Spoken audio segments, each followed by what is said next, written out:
গড়াই নদীর এই তেলটুপি আর কি একই মাছ দুজন বল এই মাছ দ্বারা খাওয়ার ইচ্ছা থাকবে তারা দুজনের সাথে যোগাযোগ করে দুজনের কাছে আসবেন। তেল টুপি আর হচ্ছে ভুল টুল দিয়ে তার তোর ভেজাল হওয়ার কোনো সুযোগ নেই, একদম টাটকা পিওর মাছ। নদীটা দেখাতে না এই যে গোড়াই নদী, এই নদীর মাছ, এর কারখানা আছে জুরনের। এই মাছ কিনতে হলে জুরনের সাথে যোগাযোগ করতে হবে, 3 দিন আগে সিরিয়াল লাগবে না, মানে প্রতিদিন যখন খুশি তখন আসলেই পাবেন না। এই যে জুরন, এই জুরনের কাছে যোগাযোগ করবেন। টাকা 500 টাকা পোয়া হিসেবে না, 1000 টাকা কেজি হিসাবে টাকা দিয়ে যাবেন। 3 দিন পরে মাছ নিয়ে যাবেন, ভেজাল হলে পরে টাকা 2000 সহ ফেরত পাবেন।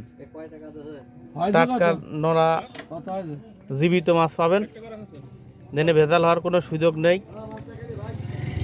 এই জুরনের ভালো করে দেখে রাখেন, ও টাকা সবসময় নিয়েই রাখে, সবসময় টাকা রিজার্ভে রাখে, মাছ ভেজাল হলে টাকা ফেরত দেওয়া লাগবে।